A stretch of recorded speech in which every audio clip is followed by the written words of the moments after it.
আগের দিনের ক্লাসে আমরা একটা খুব গুরুত্বপূর্ণ তথ্য ডিসকাস করেছি। সেটা হচ্ছে কেন সাহিত্য পড়ব, সাহিত্য কেন পড়া দরকার। তোমাদেরও মনে হতে পারে আমরা তো কমার্স পড়তে এসেছি, আমরা তো সায়েন্স পড়তে এসেছি, আমরা তো ম্যানেজমেন্ট পড়তে এসেছি, তাহলে সাহিত্য কেন পড়ব, কেন যে পড়ব সেই প্রয়োজনীয়তাটা আগের ক্লাসে আমি বলেছি। আর সাথে সাথে এটাও মোটামুটি তোমাদের একটা ধারণা দেওয়ার চেষ্টা করেছি যে কবি পরিচিতি কেন পড়তে হয়, প্রয়োজনীয়তাটা কি। আজকের যে লেসন তাতে আরেকটা গুরুত্বপূর্ণ জিনিস বলতে হবে, আমি মূল পাঠ্যে আসবো তারপরে। সেটা হচ্ছে যে প্রোজ এবং পোয়েট্রি, গদ্য এবং পদ্য, এই দুটোর মধ্যে মৌলিকভাবে ফারাকটা কোথায়, তফাৎটা কোথায়। পোয়েট্রি আর প্রোজ, তাই তো? আচ্ছা, ধরো তোমাকে ভাব সম্প্রসারণ লিখতে দেওয়া হলো, তোমরা প্রত্যেকেই করেছো মাতৃভাষায়, ইংরেজিতে বা বাংলায়। ধরো তোমার একটা দেওয়া হলো ভাব সম্প্রসারণ। সাধারণত কি দেওয়া হয়, কোনো বাগধারা দেওয়া হতে পারে, কোনো কবিতা বা গানের কোনো লাইন দেওয়া হতে পারে, অর্থাৎ একটা এমন কিছু দেওয়া হতে পারে যেটার মধ্যে অন্তর্নিহিত অর্থ কিছু আছে। কবিতায় আমরা প্রায় এ ধরনের প্রশ্ন দেখি, তাই তো, যে অন্তর্নিহিত অর্থ, তার মানে অবভিয়াসলি খুব পরিষ্কারভাবে এর ভেতরে একটা ডেফিনেটলি একটা অর্থ আছে অন্তর্নিহিত।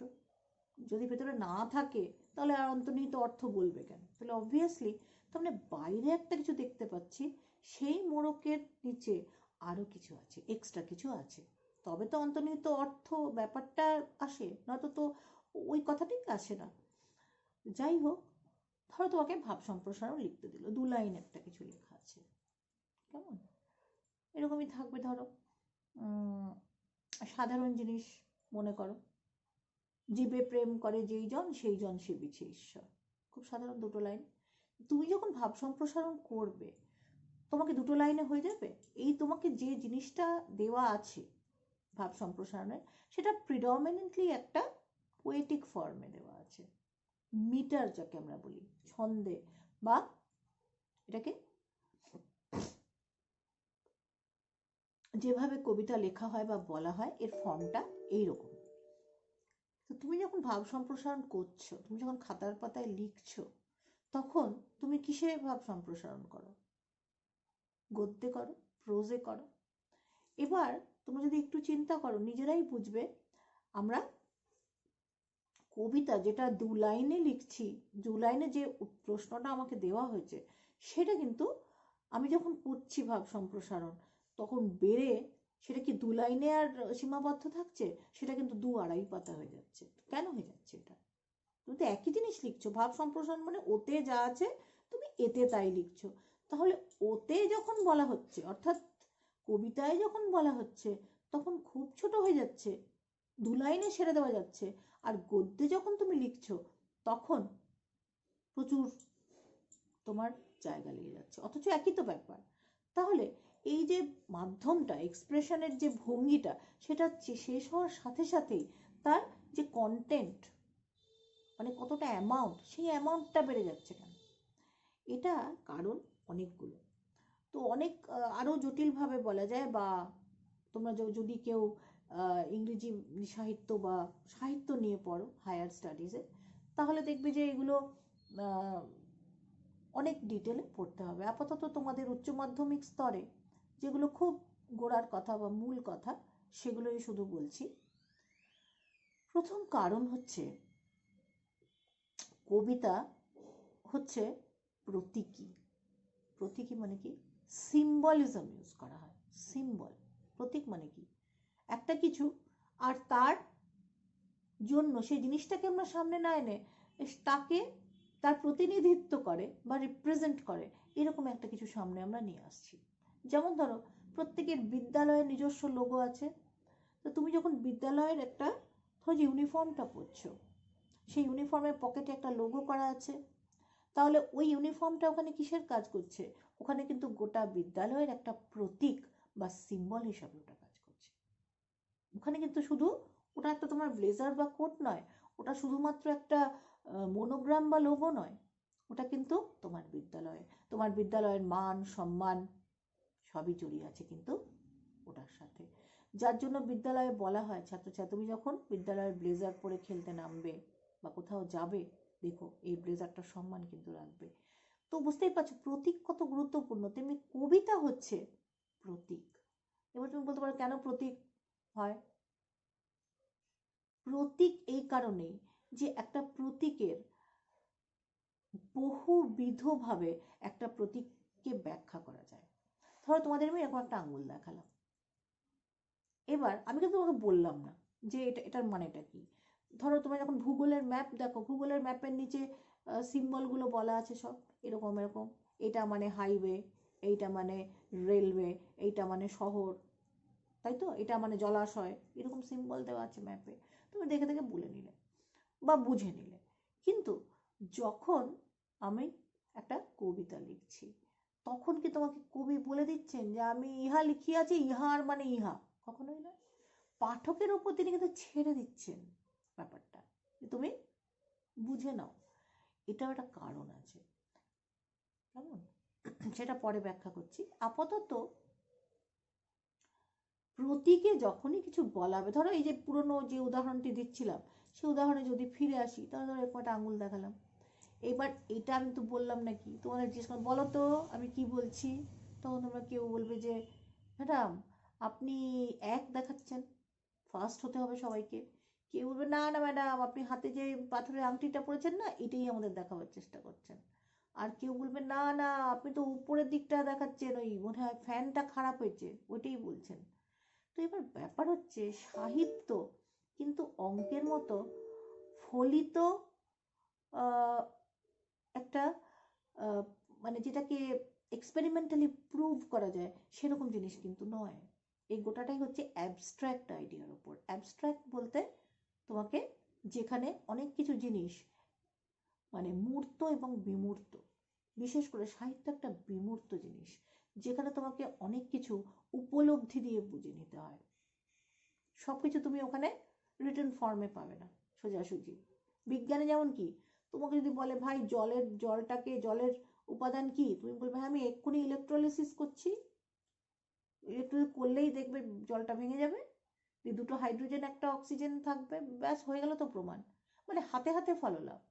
সাহিত্য বা যেগুলোকে আমরা বলি হিউম্যানিটিজ, সেগুলো কিন্তু এইভাবে হাতে হাতে এক্সপেরিমেন্টের টেবিলে ফেলে প্রমাণ করা যায় না।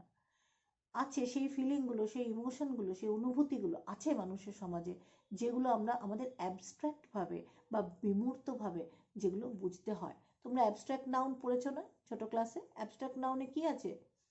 It's some feelings which cannot be measured in terms of the five senses, যেগুলো আমাদের পঞ্চ ইন্দ্রিয় দিয়ে আমরা ঠিক ওইভাবে বলতে পারবো না, ডিসক্রাইব করতে পারবো না। তোকে যদি বলে আচ্ছা বলো তো ভালোবাসার রং কি, তুমি বলতে পারবে?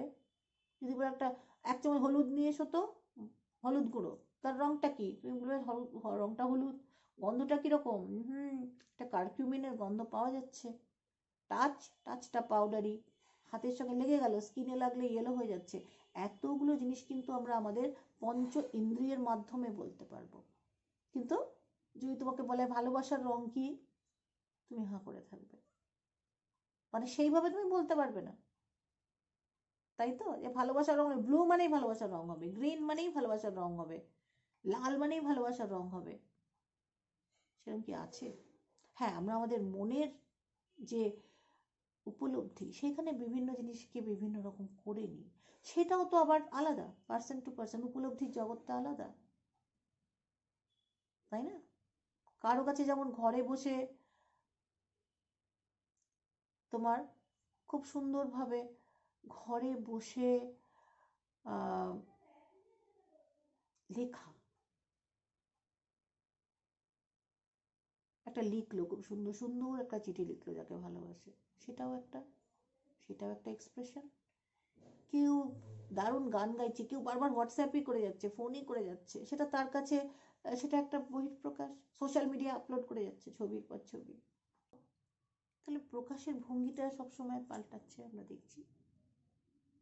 কাজেই এগুলো সাহিত্যে উপলব্ধির জায়গা। সাহিত্যটা কিন্তু ওভাবে পিন পয়েন্ট যাকে আমরা বলি 2+2 4 অঙ্ক বা বিজ্ঞানে যেটা হবেই, না হলে কিন্তু সেই জিনিসটাকেই আবার পুনরনুসন্ধান করতে হবে, এতটাই হয়, তাই না? অঙ্কে বা বিজ্ঞানে এটা যদি না হয়, এক্সপেরিমেন্টে এটা না আসে, বা তুমি কেমিস্ট্রিতে যখন একটা কিছু ডিটেকশন করছো, এইটার প্রেসিপিটেটেড কালার এইটি এলো না মানেই সামথিং ইজ রং, তোমাকে আবার করতে হবে। সাহিত্যে এই জিনিসই নেই। সাহিত্যে সবসময় 2-এর সঙ্গে 2 যোগ করলে 5ই হয়। তাহলে প্রতীকে আমরা কেন বলছি? অনেক রকম ধারণা, অনেক কিছু নির্যাস আমরা কিন্তু একটা প্রতীকের মাধ্যমে ঢুকিয়ে দিতে পারছি। ওই যে বললাম, আঙুলটা যখন আমি তুলছি, আমি কিন্তু বলছি না এটার মানেটা কি, তার মানে কিন্তু প্রতীক হয়ে গেল। এক একজন তার চিন্তাধারা অনুযায়ী এটাকে কিন্তু ব্যাখ্যা করবে বা ইন্টারপ্রিট করবে, যেটাকে আমরা সাহিত্যের ভাষায় বলি ইন্টারপ্রিটেশন। ইন্টারপ্রিটেশন মানে ব্যাখ্যা করা, বোঝা, সে তার মতো করে বুঝবে। তো সেই জন্যই কি হয়, প্রতীকের মাধ্যমে যখনই আমরা বলছি, অনেক ধারণা আমরা সংকুচিত করে, কন্ট্রাক্ট করে, একটা নির্যাস করে কিন্তু আমরা বলে দিতে পারি। আর সেটা সম্ভব হয় কবিকের ব্যবহার বেশি। কবিতা নিজেই যখন পড়বে, যদি পড়ো কেউ, পরবর্তীকালে যদি কেউ সাহিত্য নিয়ে হায়ার স্টাডিজ করো, এই ব্যাপারগুলো আসবে তোমাদের সামনে। তারপর আরেকটা উদাহরণ দেওয়া যাক, এটাও খুব সুন্দর উদাহরণ। সেটা হচ্ছে, ধরো রসনা। এই রসনা আমরা খাই না, জুস বানিয়ে বাজার থেকে কিনতে পাওয়া যায়। যখন রসনা আমরা কিনি, কি কিনি বলো তো? একটা প্যাকেট থাকে, প্যাকেট, ছোট্ট একটা প্যাকেট, এইটুকু একটা প্যাকেট। সেই প্যাকেটটা খুললে তুমি পাবে একটা লিকুইড পাবে, এইটুকু একটা ইঞ্জেকশনের ফাইলের মতো বটলে, আর একটা কাগজের প্যাকেটে একটা পাউডার, কিছু গুঁড়ো গুঁড়ো পাবে। এই লিকুইড, পাউডার, চিনি সব আমরা ওদের দেওয়া হিসেব মতো যদি মেশাই, তাহলে 6 থেকে 7 বোতল আমি স্কোয়াশের একটা নির্যাস পাবো, এক্সট্র্যাক্ট পাবো, যেটাকে মিশিয়ে আমি বহুদিন চলবে। তাহলে ওই একটা প্যাকেটে যা বস্তু ছিল, সেইটাকে গুলেই তো এই 7 বোতল স্কোয়াশ হলো।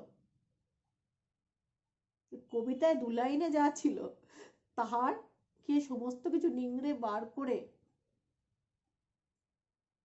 200 পাতাও লেখা যায়। ডিপেন্ড করবে যে লিখছে তার মানসিকতা কি, তার বোঝার ভঙ্গিমা কি, তার বোঝার গভীরতা কতটা। দেখবি সিনেমায় যেমন হয়, হ্যাঁ, তাই ফেলুদাকে নিয়ে বহু সিনেমা হচ্ছে। সত্যজিৎ রায় করেছেন, তার লেখা চরিত্র, ঠিক আছে। তারপরে ফেলুদাকে সব্যসাচী করেছেন একভাবে, সৌমিত্র একভাবে চরিত্রটাকে করেছেন। তারপরে সব্যসাচী করতেন, তিনি একভাবে করেছেন। আচ্ছা, এরপর এখন আবার হচ্ছে ফেলুদা। সন্দীপ রায় আরেক রকম করেছেন, সন্দীপ রায় ডিরেকশনে সব্যসাচী ছিলেন, আরেক রকম হয়েছে। আর এখন টোটা রায়চৌধুরী করছেন সৃজিতের ডিরেকশন, সেটা আরেক রকম হচ্ছে, সেই ট্রিটমেন্টটা আরেক রকম। তাহলে এক একজনের ভাবনা যে পরিধি, তার ওপর কিন্তু আমরা যেটা বলা আছে প্রতীকী অর্থে সাহিত্যে, সেটা কিন্তু আমরা নিজেদের ভাবনার মতো করে আমরা সেটাকে বুঝে নিচ্ছি, তাই তো? তাহলে সঙ্গে সঙ্গে এটা বেরিয়ে আসছে, কবিতা যেহেতু প্রতীকী, সেহেতু কবিতা হলো কন্ট্রাক্টিভ বা সংকোচন ধর্মী। আমরা খুব অল্প কথার মধ্যে অনেক কিছু বুঝিয়ে দিতে পারি। আর প্রোজ হলো গিয়ে সবসময়, প্রোজ হলো প্রসারণ ধর্মী বা এক্সপ্যান্সিভ। কেন এক্সপ্যান্সিভ হচ্ছে প্রোজ? কারণ প্রোজ কিন্তু প্রতীকী নয়, প্রোজে সব কিছু আমাকে ভেঙে খুলে বলতে হচ্ছে। যদি আমি হৃদয় আমার নাচে রে আজকে, তখন বলবো আজকে আমি খুব খুশি, আমি প্রেমে পড়েছি। কেউ বলবে ভাই বহুদিনের একটা ইচ্ছে ছিল আজকে পূরণ হয়েছে, মনটা আমার ময়ূরের মতো নাচছে, অনেক কিছু হয়। তো এবার দেখ, কিন্তু যখনই আমি বুঝিয়ে বলে দিচ্ছি আমি আজ বড় খুশি, তার উপর গদ্যে যখন বলছি এইভাবে, তার উপর কি খুব বেশি আর এক্সপ্লেন করা বা অ্যানালিসিস করা বা বিশ্লেষণ করা সম্ভব? আমি বলি ভাই আজকে মনটা আমার বড় খুশি, ওকে দ্যাট, ওর বেশি তো কিছু হয় না। তো যেই আমি বলছি হৃদয় আমার নাচে রে আজিকে, তার একাধিকভাবে কিন্তু অর্থ করে দিতে পারছি। কাজেই যখনই প্রতীকী অর্থে কবিতার মধ্যে দিয়ে বলছি বা শিল্পের মধ্যে দিয়ে বলছি, শিল্প আবার অনেক রকম হতে পারে, একটা ভাস্কর্য সেটাও কিন্তু একটা ফর্ম অফ আর্ট, যেটাও একটা প্রতীক। যখনই বলছি তার কিন্তু একাধিক ইন্টারপ্রিটেশন বা অর্থ চলে আসছে। রদা, বিখ্যাত ভাস্কর রদা, তার থিঙ্কিং ম্যান এইভাবে বসে আছে গালে হাত দিয়ে, কি থিঙ্ক করছে বলো? এক একজনের মনে এক একভাবে আসবে জিনিসটা, সেটা তার মানসিক গঠন, তার ব্যক্তিত্ব, সব কিছুর উপর, তার পারিপার্শ্বিক সব কিছুর উপর ডিপেন্ড করছে। একজন ক্ষুধার্ত ছেলে একটি রুটি দেখে ভাববে যে রুটি, এরকম রুটি একটা খাবো কবে আমি।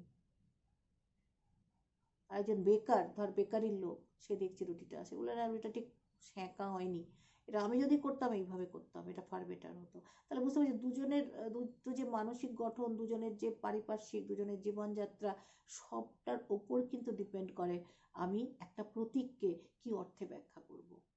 আর এখান থেকে যে তৃতীয় জিনিসটা বেরিয়ে আসছে সেটা হচ্ছে কবিতা, বা এখানে কবিতার আলোচনাই আমরা করছি, বৃহত্তর শিল্পের মধ্যে আমরা যাচ্ছি না। কবিতা হচ্ছে ব্যক্তি স্বাতন্ত্র্যকে, কবিতায় ব্যক্তি স্বাতন্ত্র্য ব্যাপারটি সম্ভব কবিতায়।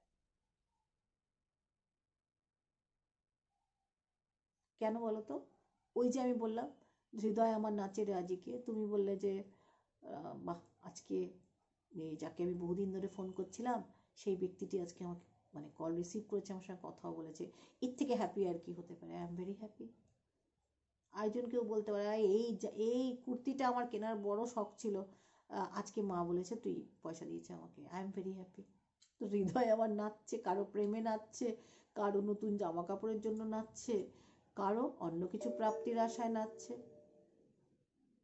তাই না? তার মানে মাল্টিপল, এখানে তার মানে বিভিন্ন স্তরে এর অর্থ উদ্ধার করা সম্ভব।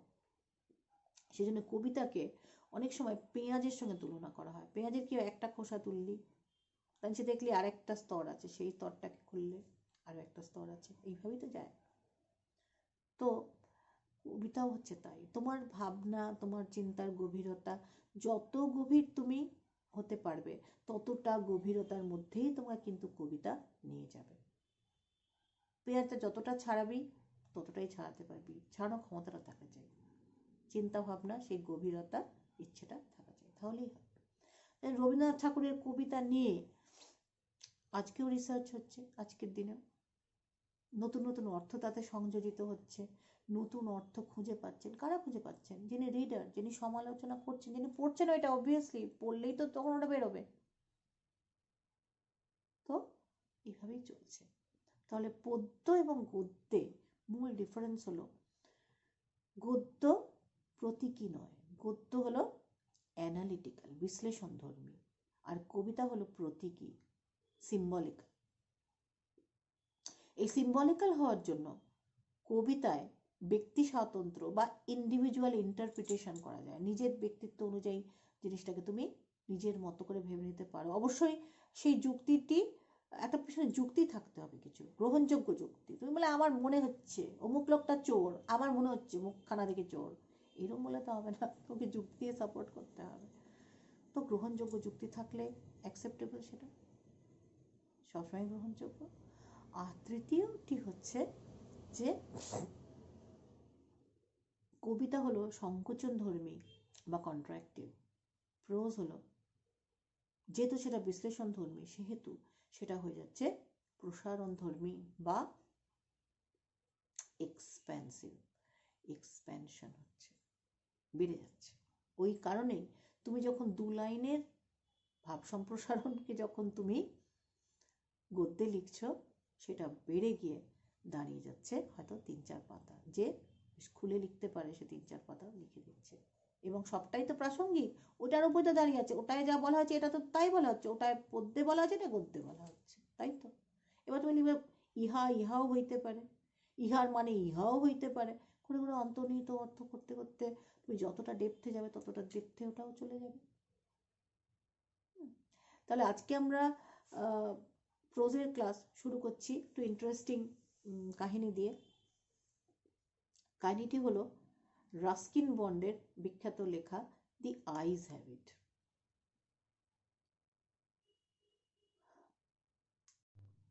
এটাও কিন্তু একটা প্রেমের গল্প। প্রেমের গল্প, রাস্কিন বন্ডের প্রেমের গল্পগুলো বেশিরভাগই যদি স্টাডি করো দেখবে রাস্কিন বন্ড যেগুলো লিখেছেন সবই একটু বিয়োগান্ত। ম্যাক্সিমাম প্রেমের গল্পে, অন্তত রাস্কিন বন্ডের লেখা প্রেমের গল্পে ম্যাক্সিমাম গল্পে কিন্তু নায়ক নায়িকাকে পায় না, বা নায়িকা নায়কের জন্য অপেক্ষা করতেই থাকে, সে আর আসে না।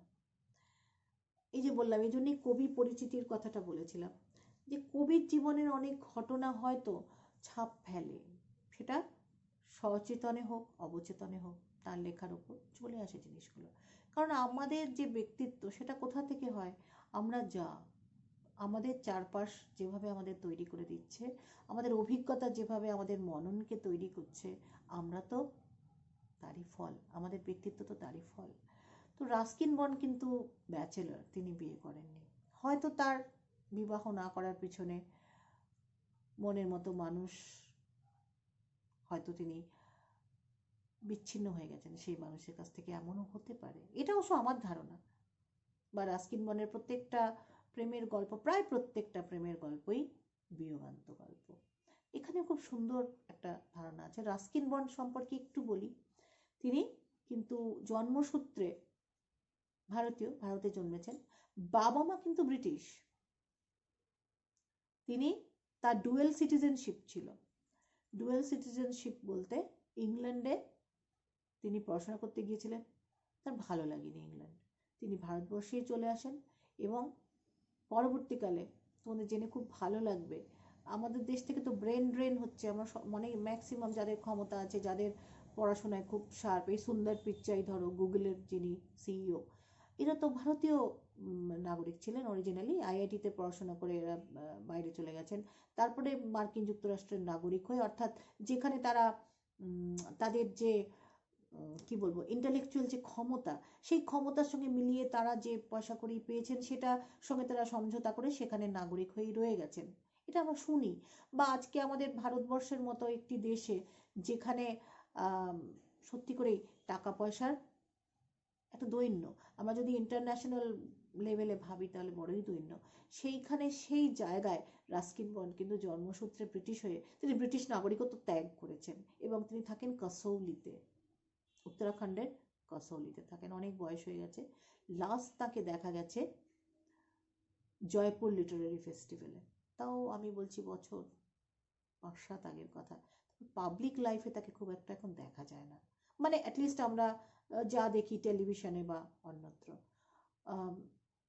বয়সও অনেক হয়ে গেছে তার। কবি পরিচিতি আমি তোমাদের দিয়ে দেবো, উইকিপিডিয়ায় যে লিঙ্ক আছে সেই লিঙ্কটা দিয়ে দেবো রাস্কিন বন্ড সম্পর্কে, দেখে নিও। তো এনার প্রেমের গল্পে যে বললাম যে কবির সঙ্গে, একটু কবিকে না জানলে তার লেখা বা তার কবিতা বোঝা যায় না, সম্পূর্ণ সঠিকভাবে বোঝা যায় না। ওপর ওপর হয়তো যায়, সে তো সবই করা যায়, তার জন্য তো বই আছে, গাইড বই দেখে নিলেই হয়, 101টা গাইড বই আছে, তার জন্য মনে হয় শিক্ষকের দরকার নেই। এটা আমার মত, যদিও মানে you may agree you may not agree. এই গল্পের প্লটটা খুব সুন্দর। একটি ছেলে, সে চোখটা ভালো ছিল, আস্তে আস্তে কোনো কারণে অন্ধ হয়ে যায়, মানে জন্মান্ধ নয়, দেখতে পেত, তারপরে অন্ধ হয়ে যায়। এই ছেলেটি যাচ্ছে ট্রেনে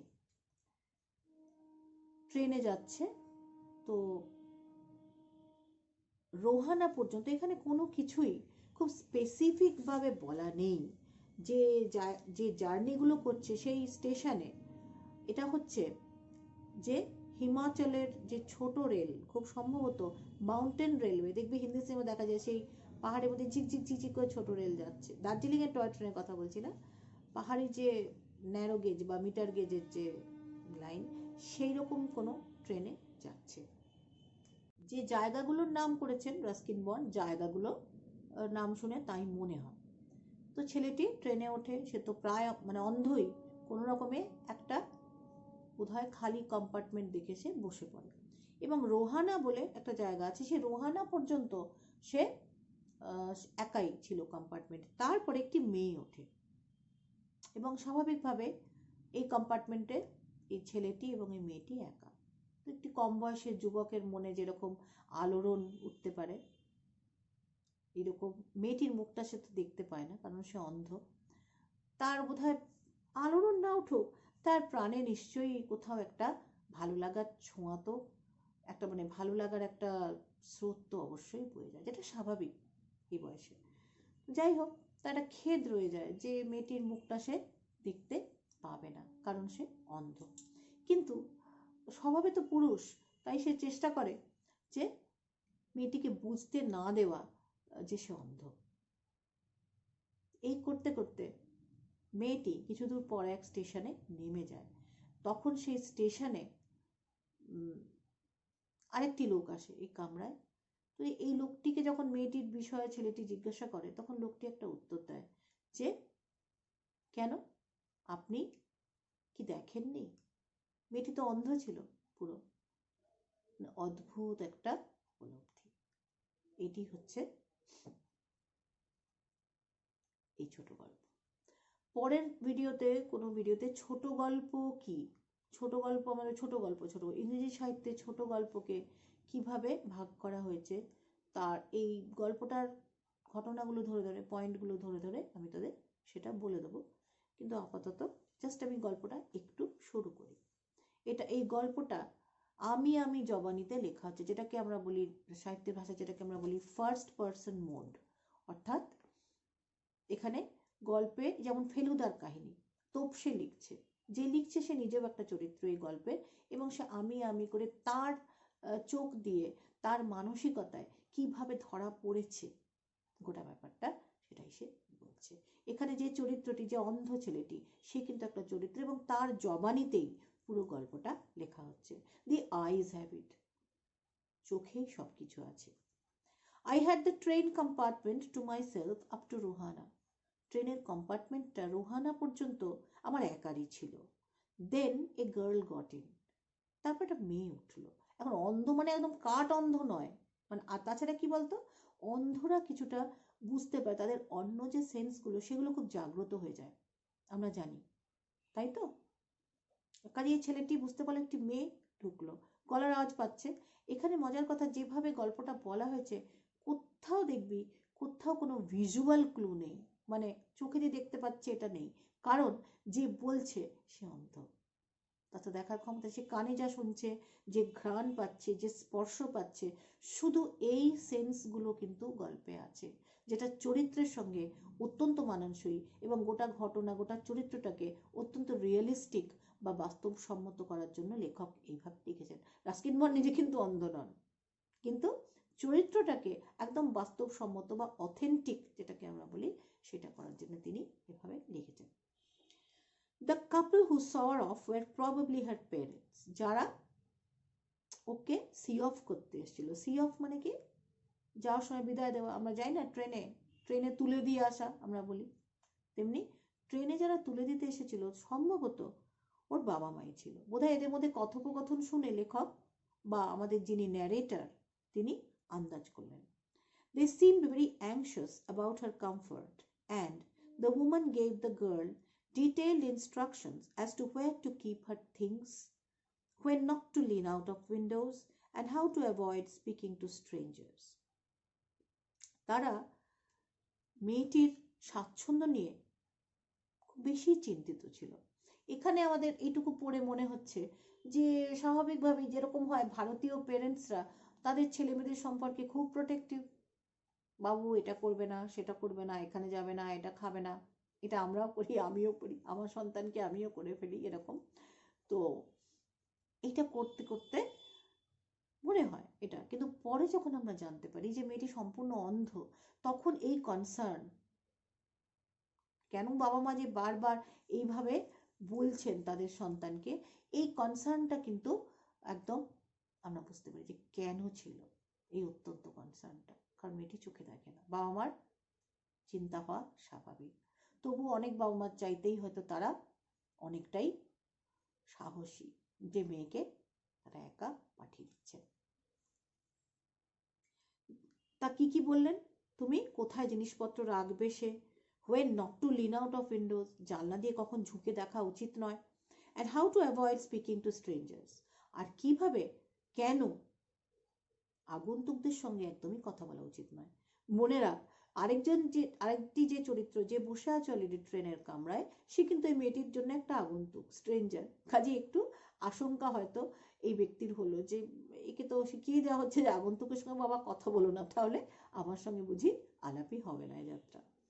They called their goodbyes and the train pulled out of the station. পরস্পরকে এরা বিদায় সম্ভাষণ জানালো। কারা? মেয়েটি আর তার বাবা মা সম্ভবত। এবং ট্রেনও স্টেশন ছেড়ে এগোলো। As I was totally blind at the time, সেই সময় আমি পুরোপুরি অন্ধই ছিলাম। মানে মনে হচ্ছে যে পরবর্তীকালে হয়তো ইনি চিকিৎসার ফলে সেই অন্ধত্ব থেকে হয়তো তিনি মুক্তি পেয়েছেন। তার লেখার ধরনটা যেভাবে লেখা হচ্ছে সেটা মনে হচ্ছে এই চরিত্রটা রাস্কিন বন্ডের নয়, যে চরিত্রটা জবানিতে রাস্কিন বন্ড লিখছেন সেই চরিত্রটি। পরবর্তীকালে হয়তো তিনি অন্ধত্ব থেকে মুক্তি লাভ করেছেন, কিন্তু সেই সময় যে সময় ঘটনা, সেই সময় তিনি প্রায় পুরোপুরি অন্ধই ছিলেন। I was unable to tell what the girl looked like. আমি বুঝতে পারলাম না, আমার পক্ষে বোঝা সম্ভব ছিল না মেয়েটি কেমন দেখতে। কোনো কম বয়সী মেয়ে এবং পুরুষের মধ্যে যখন দেখা হয়, তখন প্রাথমিকভাবে সেই প্রথমে দর্শনধারী তারপরে গুণবিচারী, এটা চলেই। তো দর্শনধারী যেটা, স্বাভাবিকভাবেই আমাদের একটা অ্যাটেনশনটা চলে যায় আর একটি মানুষ দেখতে কেমন, এটা একটা প্রাইমারি আমাদের একটা সেন্স বলতে পারি, সেটা প্রাথমিক একটা আমাদের অনুভূতি। তো ছেলেটি কিন্তু এটার থেকে বঞ্চিত, কারণ তার সে অন্ধ, তার তো সম্ভবই নয় মেয়েটি কেমন দেখতে এটা সম্ভবই না দেখা। But I knew she wore slippers from the way they slapped against her heels. কিন্তু আমি এটুকু বুঝতে পারছিলাম মেয়েটির চটি পরে আছে, চটিগুলো তার পায়ের গোড়ালির সঙ্গে বারবার ফটাস ফটাস করে ধাক্কা খাচ্ছিল। লুজ চটি বলে কি, হাওয়াই চটি পরে ঘরে ফটাস ফটাস করে আওয়াজ হয় চললেই। তাহলে দেখ, এখানে দেখার কোনো ক্লু নেই, চোখে দেখার ব্যাপারটা বুঝতে পারি, কিন্তু কানে শুনতে পাচ্ছে, বাকি যে তার সেন্সগুলো আছে সেগুলো দিয়ে সে কিন্তু উপলব্ধি করতে পারছে। It would take me some time to discover something about her looks and perhaps I never would. আমার একটু সময় লাগবে সে দেখতে কিরকম এটা বুঝে নিতে, আমার একটু সময় লাগবে, বা এও হতে পারে কোনোদিন আমি জানবই না, সম্ভবই হবে না। But I like the sound of her voice and even the sound of her slippers. কিন্তু মেয়েটির গলার শব্দ, তার চটির শব্দ সবই যেন আমার ভালো লাগছিল। তো একটি এরকম একা, প্রায় অন্ধ, এরকম একটি তরুণের জীবনে যখন হঠাৎ করে একটু অদ্ভুত এরকম পরিস্থিতিতে এক তরুণী আসে, তখন ভালো লাগারই কথা। এমনকি তার পায়ের চটির ফটাস ফটাস শব্দটাও যেন তার ভালো লাগছিল। Are you going all the way to Dera? I asked. আগ বাড়িয়ে ছেলেটি জিজ্ঞাসা করলো, তুমি কি একদম সেই দেরা অবধি যাচ্ছ? দেরা মানে দেরাদুনের কথা বলা হচ্ছে এখানে, উত্তরাখণ্ডের রাজধানী দেরাদুন। তখন ছিল উত্তরাখণ্ড কোথায় হয়েছে? উত্তরপ্রদেশে। তখন উত্তরপ্রদেশে উত্তর অংশটা ছিল যে সময় গল্প, আপাতত হালে এটাকে কিন্তু বিভাজন করে নতুন স্টেট হয়েছে, সেটা Uttarakhand.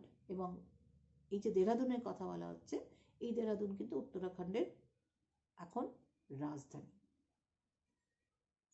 I must have been sitting in a dark corner because my voice startled her. She gave a little exclamation and said, I didn't know anyone else was here. আমার মনে হয় আমি একটা বোধহয় খুব অন্ধকার কোনো কোণে বসেছিলাম। এই ছেলেটি যেহেতু অন্ধ, এর কাছে তো যাহা অন্ধকার তাহাই আলো, এর কাছে আলাদা করে কোনো অর্থ নেই এগুলোর। কিন্তু মনে মনে ভাবছে যে মনে হয় অন্ধকার জায়গায় এসে বসেছি, যার জন্য মেয়েটি আমাকে বোধহয় লক্ষ্য করেনি। হঠাৎ সে চমকে গেল, স্টার্টল মানে চমকে যাওয়া, এবং চমকে গিয়ে বলল, আমি তো জানতাম না এখানে অন্য কেউ আছে। এইটা আমাদের শুনে এই পর্যন্ত পড়ে আমাদের মনে হতে পারে খুব স্বাভাবিক, কিন্তু পরে যখন আমরা জানবো মেয়েটি অন্ধ, তখন আমরা উপলব্ধি করব মেয়েটি কিন্তু আদৌ, মেয়েটা তো দেখতে পাচ্ছে না কিছু, কাজেই সে বুঝতেই পারছে না কে কোথায় বসে আছে। এটাও একটা অদ্ভুত একটা বলতে পারিস নিয়তির একটা খেলা। একটা ট্রেনের কামরা, একটি কম বয়সী পুরুষ এবং এক যুবতী, দুজনেই অন্ধ, কেউ কাউকে দেখতে পাচ্ছে না। কি অদ্ভুত পরিহাস আর কি অদ্ভুত একটা পরিস্থিতি। Well, it often happens that people with good eyesight fail to see what is right in front of them. এমন প্রায়ই হয় যে যাদের চোখ ভালো আছে তারা তাদের সামনে কি আছে তা দেখতেই পায় না। তার মানে কি বলতে চাইছে, যখন আমাদের যে সেন্সগুলো থাকে সেই সেন্সগুলো আমরা প্রয়োগ করি না পুরো। একটা কথা আছে না, দাঁত থাকতে দাঁতের মর্ম বোঝা যায় না, দাঁত চলে গেলে বোঝা যায় কি হারালাম। তেমনি যাদের চোখ আছে তারা সেই চোখের বোধহয় পূর্ণ সদ্ব্যবহার সবসময় করে না। আর যার চোখ নেই সে প্রত্যেক মুহূর্তে উপলব্ধি করে তার কি নেই। They have too much to take in, I suppose. যাদের চোখ আছে তারা সবসময় সে চোখকে ব্যবহার করে না। বোধ হয় তাদের অনেক কিছু দেখার বা বোঝার থাকে, একটু বেশিই বোধ হয় থাকে, তাই সবকিছু তারা পুঙ্খানুপুঙ্খভাবে লক্ষ্য করে না। অন্তত আমার তো তাই মনে হয়। এই ভাবনার সূত্র হচ্ছে এই চরিত্রটি, আমাদের ন্যারেটর যে গল্পের। Whereas people who cannot see or see very little, সঙ্গে সঙ্গে নিজের এবার কেসে চলে আসছে। একই সঙ্গে যারা বেশি ভালো দেখে না বা অত্যন্ত কম দেখে, they have to take in only the essentials. তাদের যেটুকু দরকার সেটুকু তাদের নিতেই হয়, গ্রহণ করতেই হয়। Whatever registers tellingly on their remaining senses. Tellingly মানে যেটা খুব স্ট্রংলি তাদের যেটুকু সেন্স বেঁচে রয়ে গিয়েছে, অর্থাৎ পঞ্চ ইন্দ্রিয়ের মধ্যে এক ইন্দ্রিয় তো নেই, যারা অন্ধ, বাকি চারটে ইন্দ্রিয়র ওপর যে ইমপ্রেশনগুলো, যে ঘটনাগুলো, যে অনুভূতিগুলো খুব স্ট্রংলি আসে বা তাদের স্ট্রংলি হিট করে, সেই জিনিসগুলোই তাদের গ্রহণ করতে হয়। তাহলে এখানে একটা কোথাও এই কথার মধ্যে দিয়ে কোথাও একটা গভীর একটা যেন খুব দুঃখের সুরও পাচ্ছে এর মধ্যে, তাই না? এটুকু পরের ক্লাসে বাকিটা